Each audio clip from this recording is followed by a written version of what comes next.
Good evening, ladies and gentlemen. Our production will begin in approximately 1 minute. 1 minute.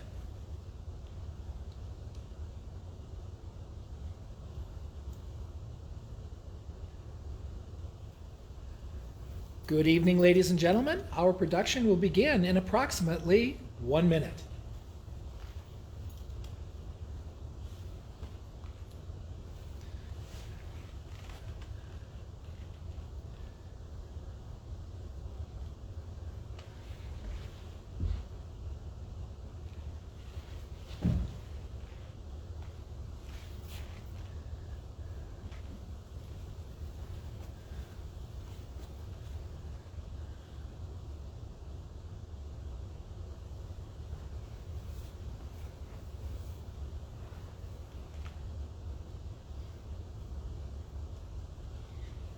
As Alfred Hitchcock would say, good evening. I'm Mike, and I am here to read two of my favorite stories by Edgar Allan Poe. The Telltale Heart, and of course, Halloween favorite, The Raven. I'll start with The Telltale Heart.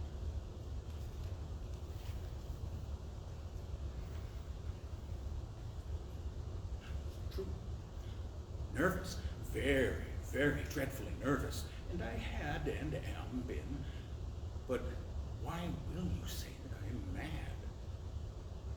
The disease had sharpened my senses, not destroyed, not dulled them. Above all was the sense of hearing acute. I heard all things in the heaven and in the earth. I heard many things in hell. How then am I mad? Hearken and observe how healthfully, how calmly I can tell you the whole story. It is impossible to say how the first idea entered my brain, but once conceived, it haunted me day and night. Object, there was none. Passion, there was none. I loved the old man. He had never wronged me. He had never given me insult. For his gold, I had no desire. I think it was his eye. Yes, it was this. One of his eyes resembled that of a vulture, a pale blue eye with a film over it. Whenever it fell upon me, my blood ran cold, and so, by degrees, very gradually, I made up my mind to take the life of the old man, and thus rid myself of the eye forever. Now, this is the point. You fancy me mad. Madmen know nothing. But you should have seen me. You should have seen how wisely I proceeded, with what caution, with what foresight, and what dissimulation I went to work. I was never kinder to the old man than during the whole week before I killed him. And every night, about midnight, I turned the latch of his door and opened it. Oh, so slowly.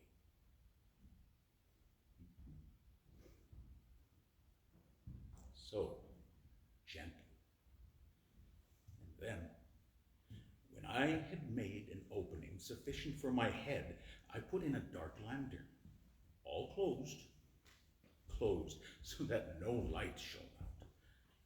And then I thrust in my head. Oh, you would have laughed to see how cunningly I thrust it in.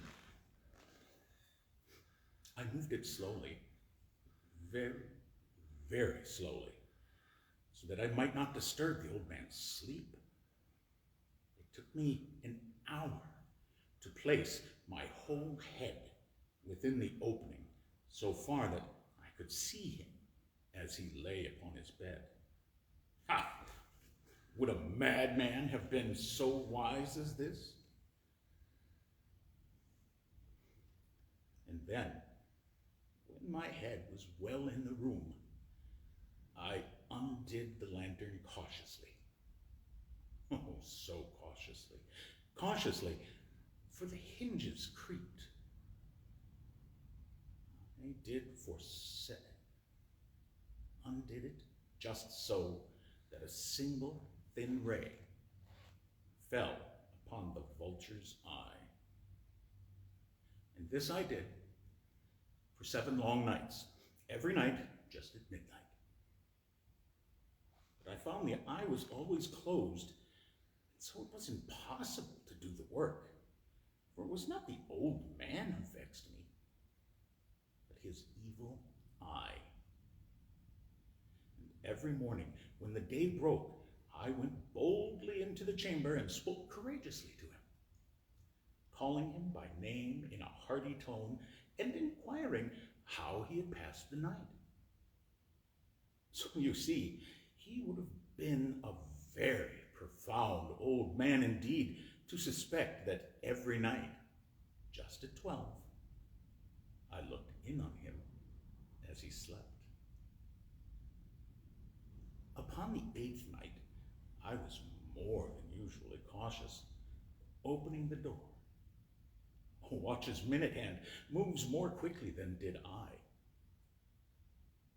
Never before that night had I felt the extent of my powers, of my sagacity.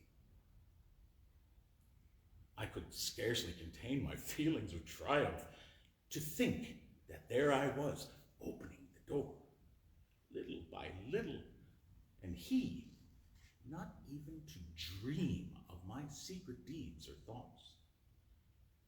I fairly chuckled at the idea, and perhaps he heard me, for he moved on the bed suddenly, as if startled.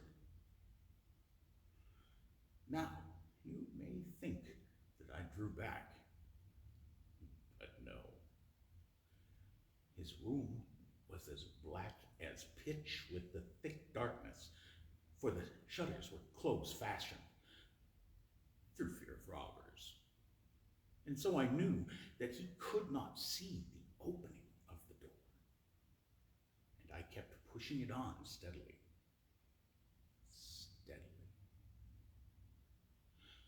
I had my head in and was about to open the lantern when my thumb slipped upon the tin fastening, and the old man sprang up in bed, crying out, "Who's there?" I kept still, quite still, and said nothing. For a whole hour, I did not move a muscle, and in the meantime, I did not hear him lie down. He was still sitting up in the bed, listening, just as I have done, night after night, hearkening to the death watches in the wall. Presently, I heard a slight groan, and I knew it was the groan of mortal terror. It was not a groan of pain or of grief. Oh no, it was the low, stifled sound that arises from the bottom of the soul when overcharged with awe. I knew the sound well.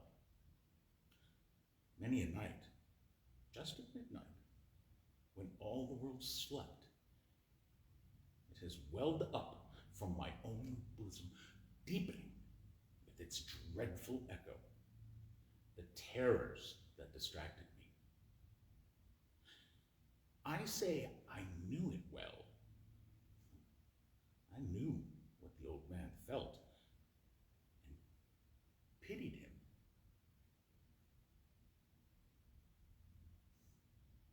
Although I chuckled at heart, I knew that he had been lying awake ever since the first slight noise. When he had turned in the bed, his fears had been ever since growing upon him. He had been trying to fancy them causeless, but could not. He had been saying to himself, "It is nothing but the wind in the chimney. It is only a mouse crossing the floor, or it is merely a cricket which has made a single chirp." Yes, he had been trying to comfort himself with these suppositions, but he found all in vain. All in vain, because death, in approaching him, had stalked with his black shadow before him and enveloped the victim. And it was the mournful influence of the unperceived shadow that caused him to feel, although he never saw nor heard, to feel the presence of my head within the room. When I waited a long time, very patiently, without hearing him lie down, I resolved to open a very, very crevice in the lantern. So I opened it. You cannot imagine how stealthily, until at length a single dim ray, like the thread of a spider, shot from the crevice and full upon the vulture eye. It was open, wide open, and I grew furious as I gazed upon it. I saw it with perfect distinctness, all a dull blue, with a hideous veil over it that chilled the very marrow in my bones. But I could see nothing else of the old man's face or person, for I had directed the ray, as if by instinct, precisely upon the damned eye. And now, have I not told you what you mistake for madness is but over-acuteness of the senses? Now, I say, there came to my ears a low, dull, quick sound, such as a watch makes when enveloped in cotton. I knew that sound well, too. It was the beating of the old man's heart. It increased my fury, as the beating of a drum stimulates the soldier into courage. But even yet, I refrained and kept still. I scarcely breathed. I held the lantern motionless. I tried how steadily I could maintain the ray upon the eye. Meantime, the hellish tattoo of the heart increased.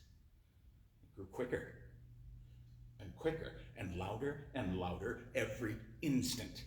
The old man's terror must have been extreme. It grew louder, I say, louder every moment. Do you mark me well? I have told you that I am nervous, so I am. And now, at the dread hour of the night, amid the dreadful silence of that old house, so strange a noise as this excited me to uncontrollable terror. Yet, for some minutes longer, I refrained and stood still.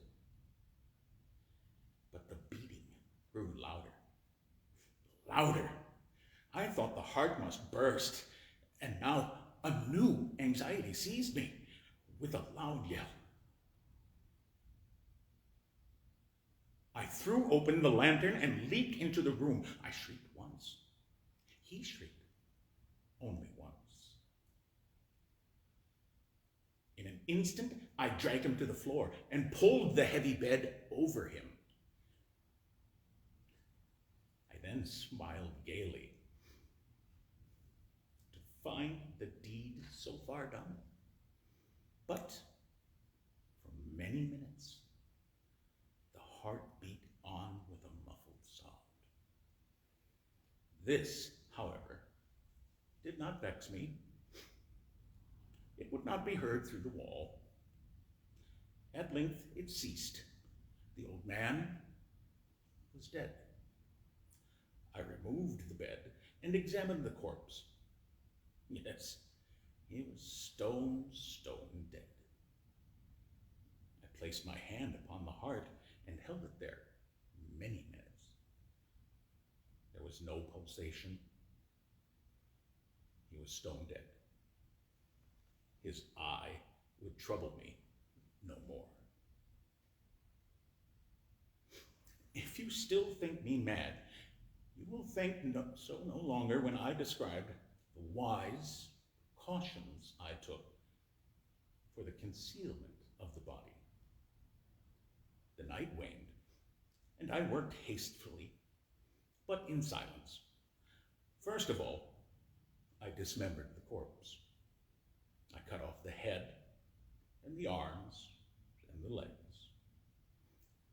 I then took up 3 planks from the flooring of the chamber and deposited all between the scantlings.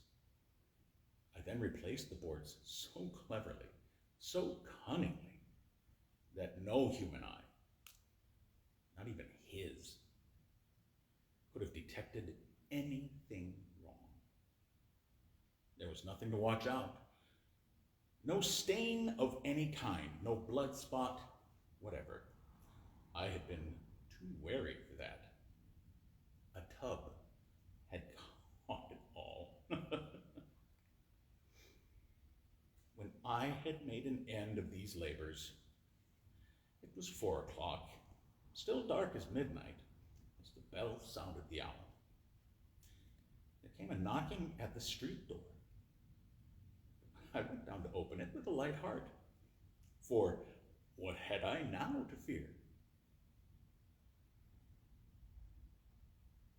There entered 3 men, who introduced themselves with perfect suavity as officers of the police. A shriek had been heard by the neighbor during the night. Suspicion of foul play had been aroused. Information had been lodged at the police office, and they, the officers, had been deputed to search the premises. I smiled. For what had I to fear? I bade the gentlemen welcome. The shriek, I said, was my own from a dream. The old man I mentioned was absent in the country. I took my visitors all over the house.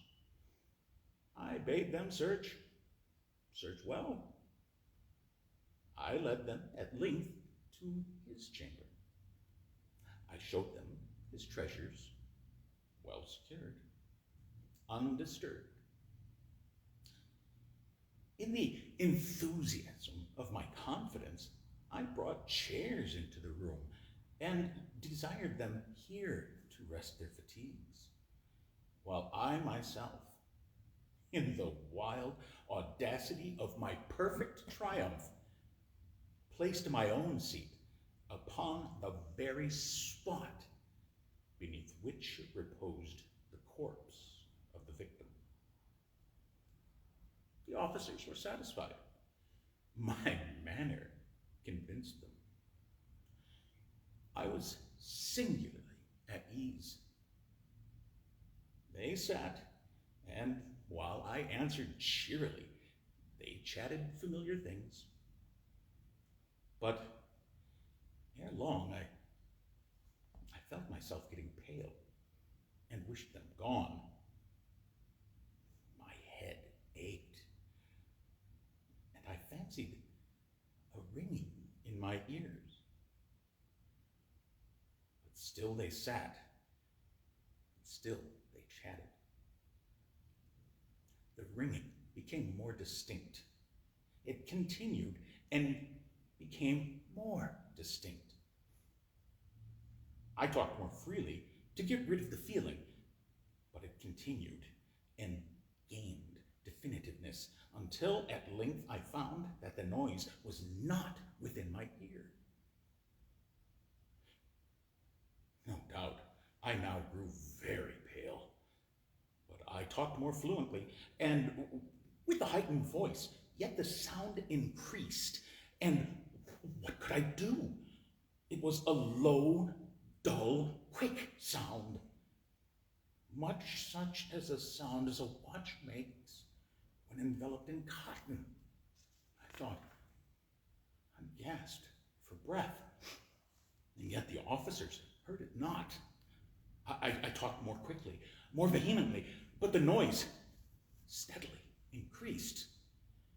I arose and I argued about trifles in a high key and with violent gesticulations, but the noise steadily increased.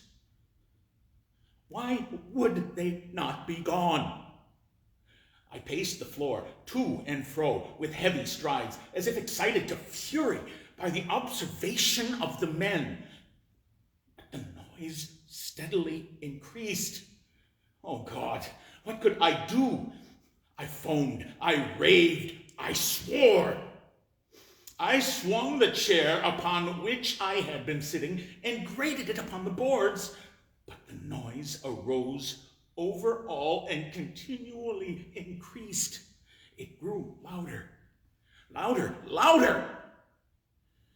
And still the men chatted pleasantly and smiled.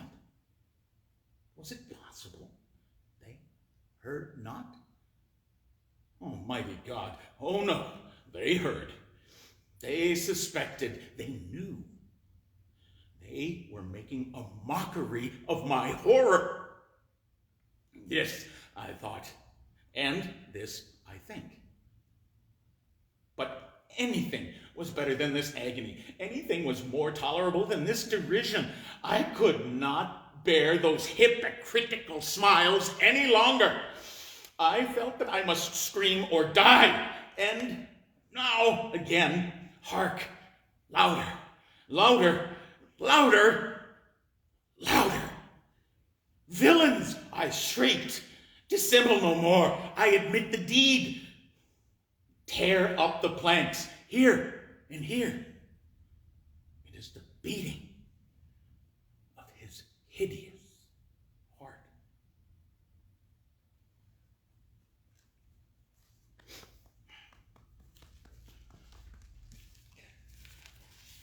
For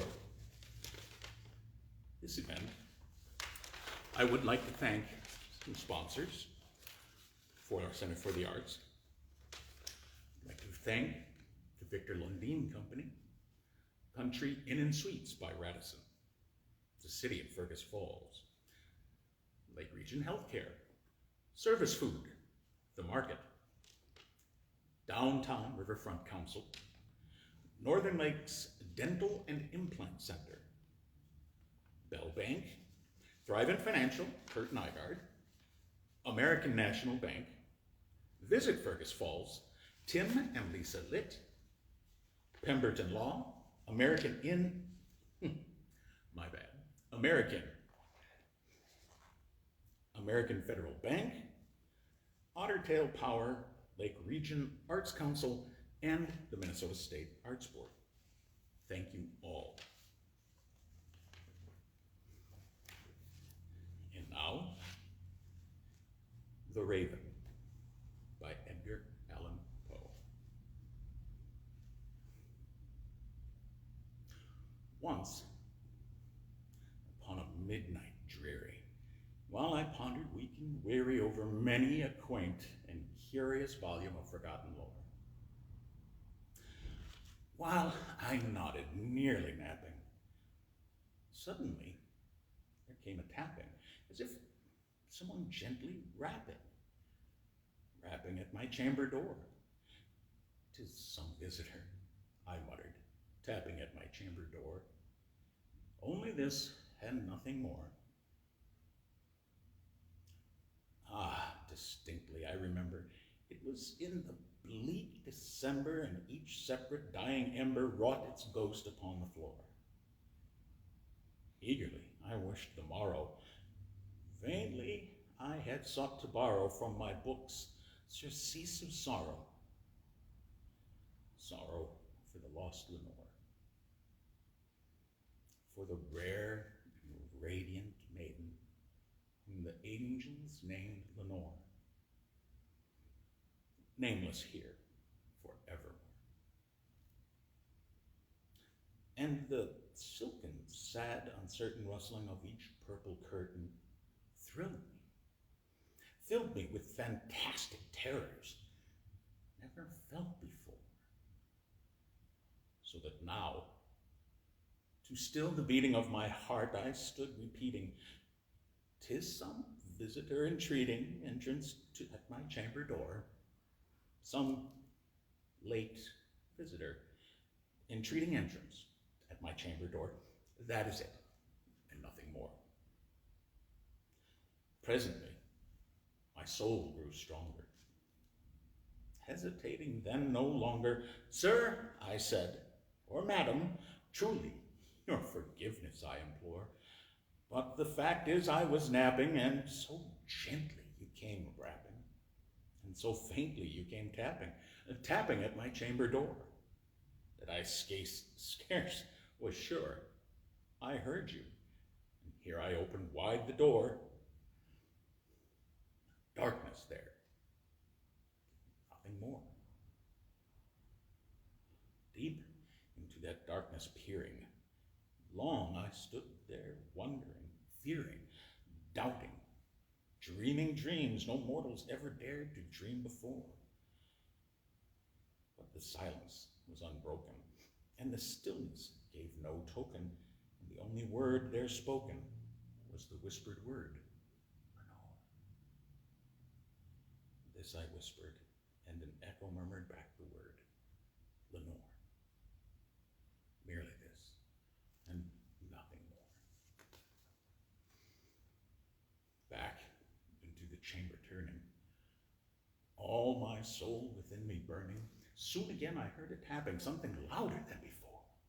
"Surely," said I, "surely that is something at my window lattice. Let me see then what thereat is, and this mystery explore. Let my heart be still a moment, and this mystery explore. 'Tis the wind, and nothing more."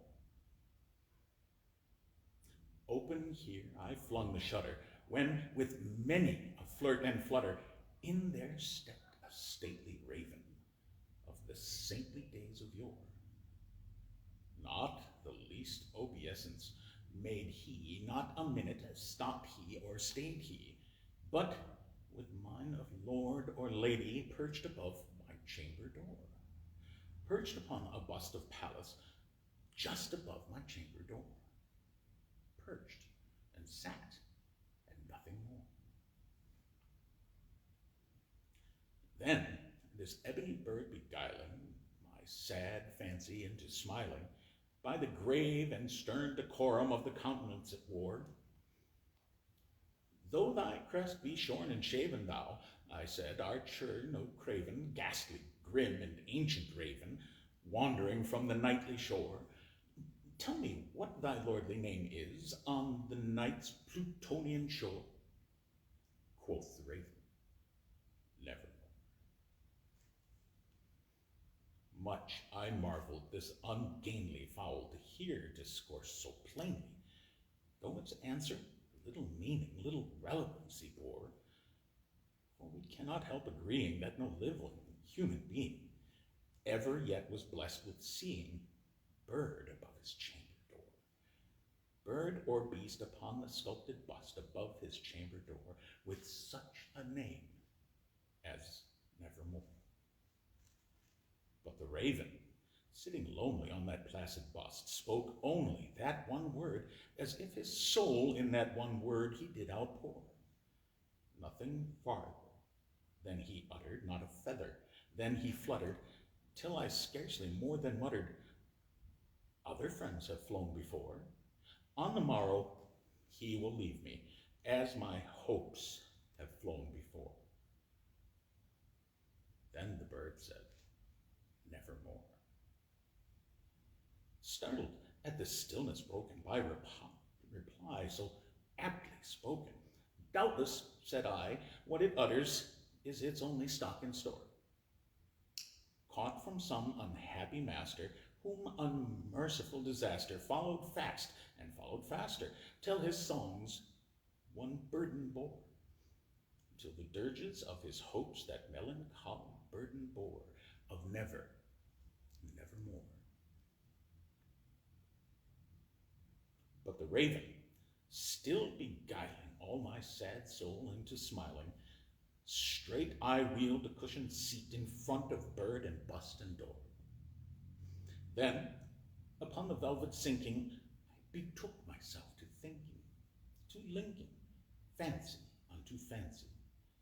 What this ominous bird of yore, what this grim, ungainly, ghastly, gaunt, and ominous bird of yore meant in croaking nevermore.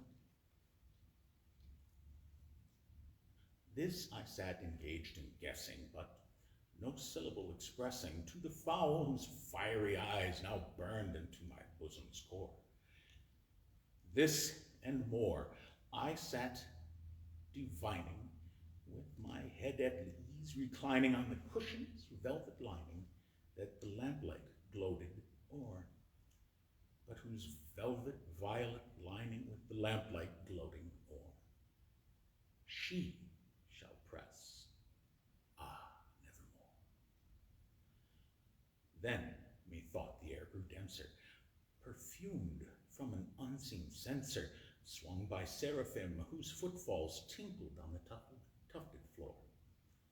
Wretch, I cried, thy God hath lent thee, by these angels he hath sent thee, respite, and nepenthe from thy memories of Lenore. Quaff, oh quaff this kind nepenthe, and forget this lost Lenore, quoth the raven, nevermore.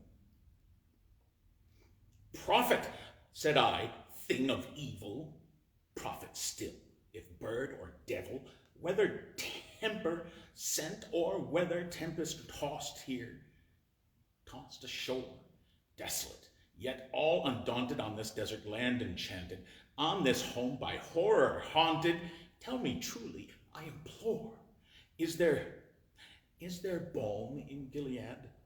Tell me, I implore. And quoth the raven, nevermore. Prophet, said I, thing of evil, prophet still, if bird or devil, by that heaven that bends above us, by that God we both adore, tell this soul with sorrow laden, if within the distant Aidenn it shall clasp a sainted maiden, whom the angels named Lenore.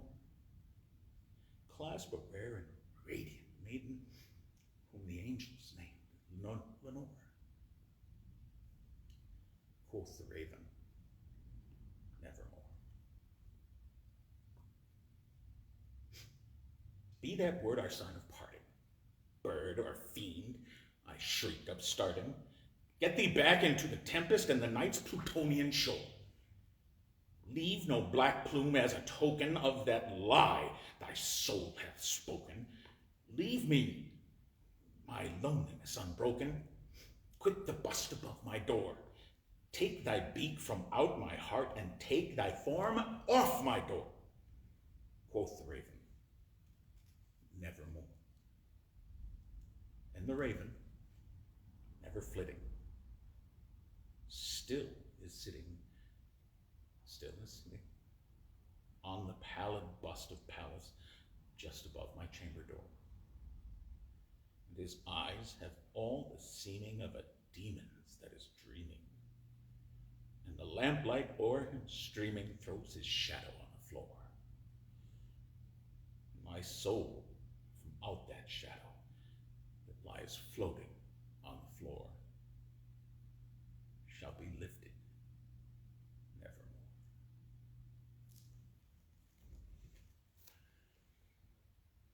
Happy Halloween, and as as Elvira would say, unpleasant dreams.